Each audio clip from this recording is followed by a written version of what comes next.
Bienvenidos a Sunday That Inspires, tu podcast, un espacio para respirar e inspirar. Me tomo este momento para agradecer a todos los que ya le han dado like a los episodios y están suscritos a nuestro canal de YouTube y de Spotify. Hoy quiero empezar con una pregunta que parece sencilla, pero creo que no lo es. ¿Qué creemos que es el ser humano? ¿Cómo lo definimos? No qué hace, no qué produce, no cuánto gana, qué es. Porque dependiendo de cómo respondemos a esta pregunta, depende todo. La vez pasada hablamos de Hobbes y de Locke, de ese debate antiguo que todavía respira.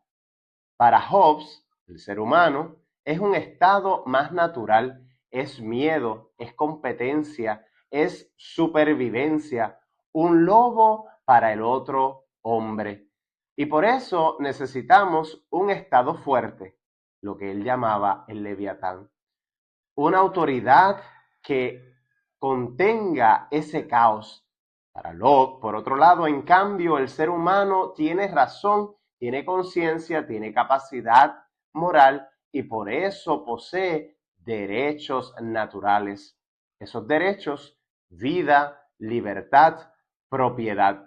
Derechos que no nacen del gobierno, sino que el gobierno debe protegerlos. Pero hoy quiero ir más profundo, más allá que Hobbes, más allá que Locke. Quiero que nos preguntemos todos hoy qué cosas del ser humano creemos que son tan valiosas que deben ser preservadas, defendidas y concedidas como derecho a todos por igual. Porque nosotros nacimos en un mundo donde ya se habla de derechos humanos y los damos por asegurados.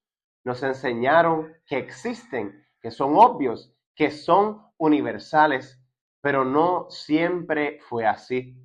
Durante la mayor parte de la historia humana no existía la idea de derechos humanos universal. Existían privilegios, existían jerarquías, existían castas y todavía existen en algunos lugares.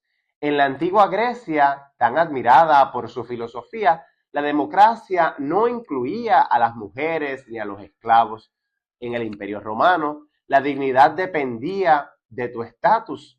En la Edad Media, los derechos estaban ligados al linaje, a la nobleza, a la cantidad de tierra que posees.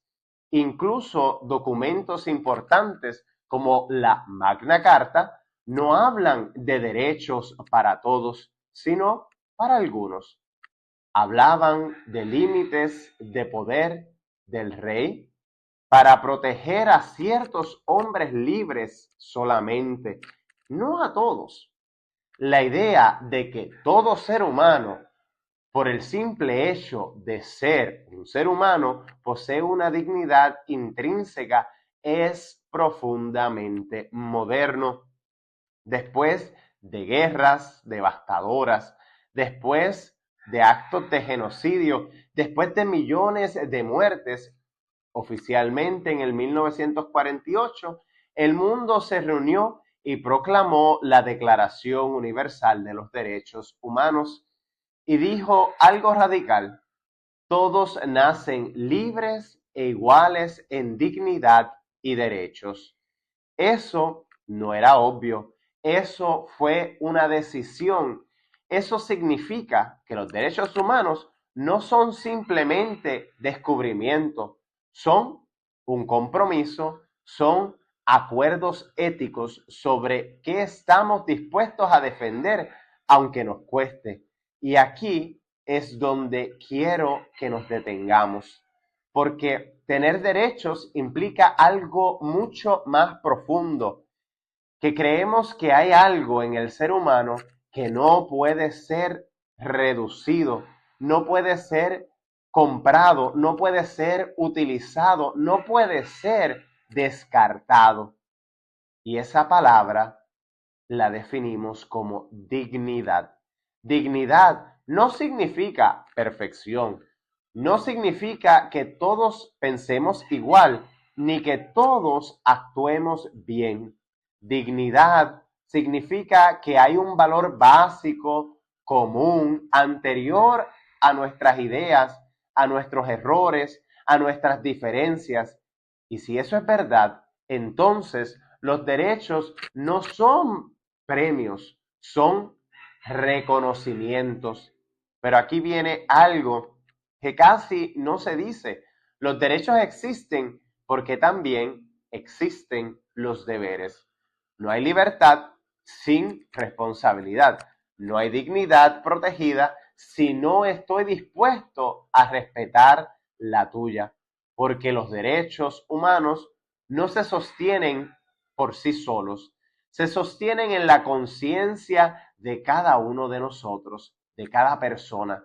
Se sostienen en ciudadanos que entienden que defender la dignidad del otro es también defender y proteger la suya. Y aquí quiero hacerte una pregunta incómoda, la pregunta incómoda de esta semana. Cuando hablas de derechos, ¿incluyes a los que piensan distinto que tú? ¿Incluyes a los que votan diferente, al que cree diferente, al que te incomoda? Porque es fácil defender derechos cuando el otro me cae bien. Lo difícil es defender la dignidad del que me confronta.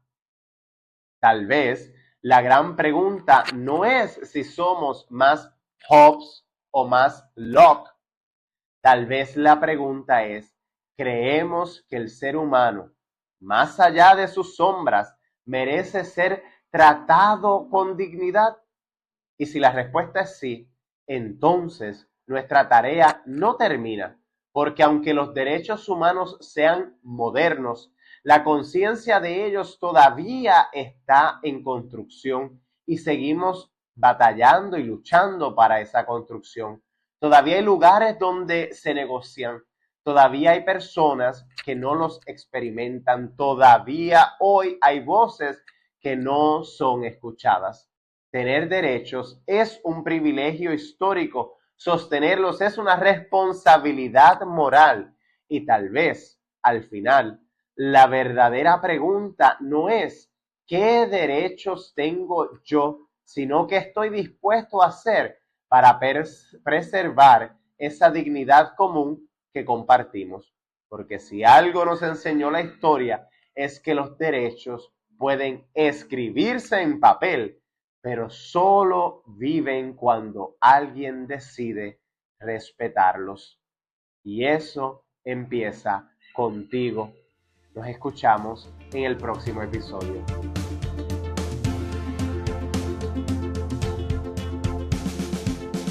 Conducido y editado por Javier Orengo. Diseño, Canva. Música, Superpower Cool Dude, por Kevin MacLeod en Competech.com. Producido por Domingo que Inspira Copyright 2026. Síguenos, YouTube y Spotify. Nos vemos en la próxima.